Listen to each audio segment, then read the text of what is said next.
నేను దీని అంత పెద్దగా పట్టించుకోలేదు. ఎందుకు అంటే నాకు ఒక ఫస్ట్ అయితే డీసీఎం ఉంది, దాని తర్వాత హార్వెస్టర్ ఇంకా కొనుక్కోవడం జరిగింది.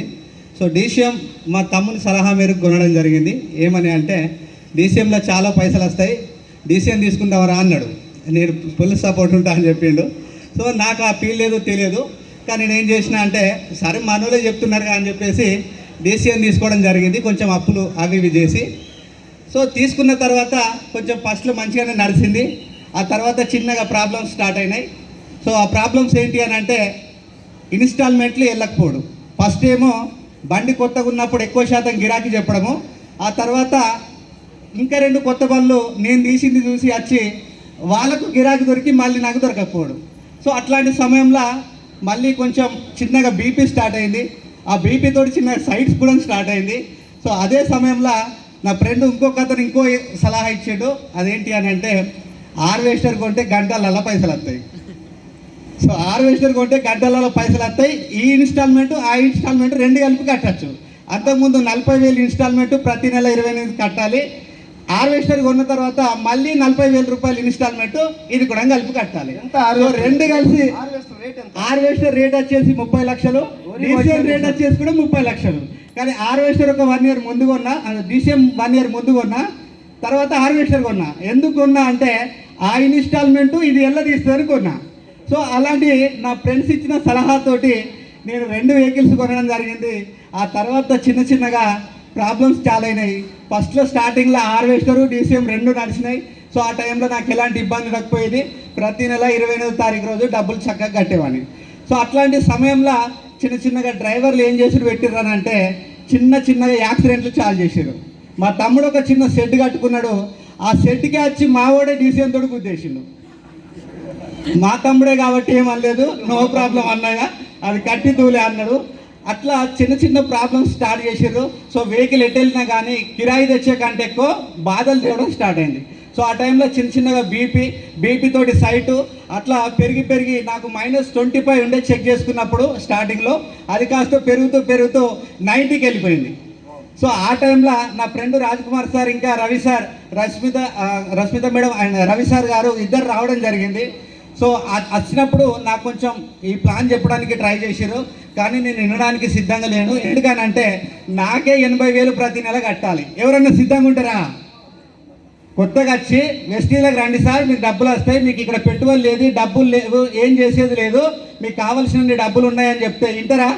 నాకు ఒక్కటే మైండ్లో తిరుగుతుంది, వీళ్ళని ఎంత తొందరగా పంపించాలంటే అంత తొందరగా పంపించాలి, లేదా అంటే నేను ఇంకో కిరాయి ఎత్తుకోకుంటే నాకు ఇన్స్టాల్మెంట్ వెళ్ళదు. ఎసార్నో.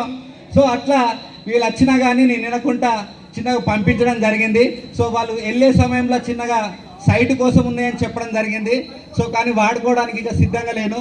సో అట్లా నేను నా బిజినెస్ని నేను నడిపిస్తున్నా. సో నడిపించే సమయంలో చిన్నగా రోజు ఎదురు దెబ్బలు తగులుతూ ఉన్నాయి.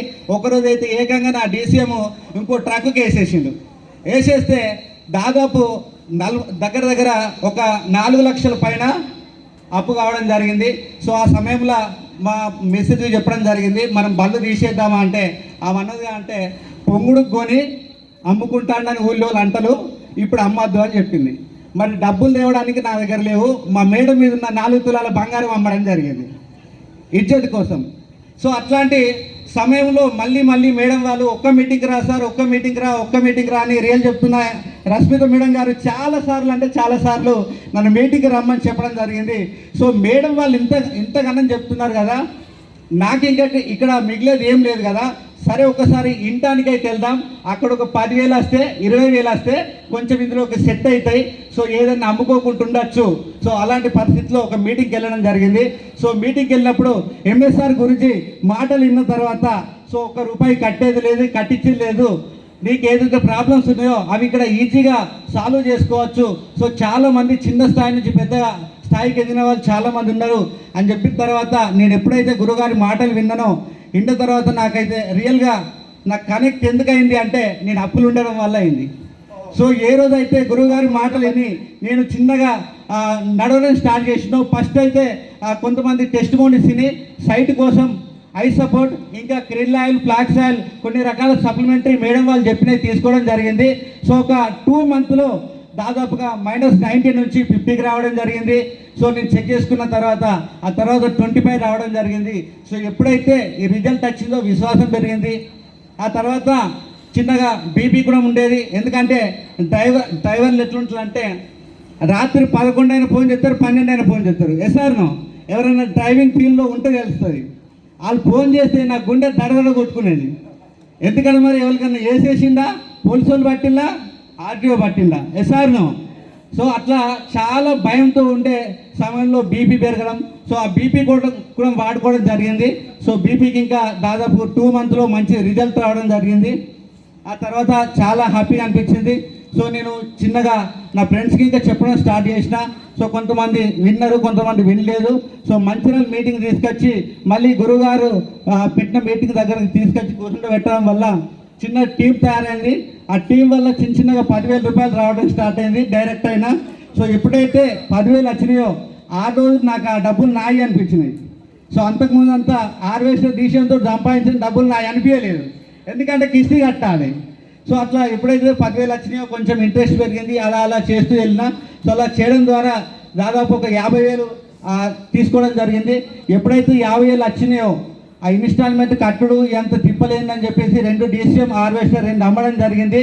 ఆ తర్వాత వెస్టిజీ ఫుల్ టైం చేయడం జరుగుతుంది. సో ఈరోజు దాదాపు హైయెస్ట్ ఇన్కమ్ వచ్చేసి 75,000. ఫిబ్రవరి వరకు 1 lakh తీసుకుంటా. So thank you Guruji.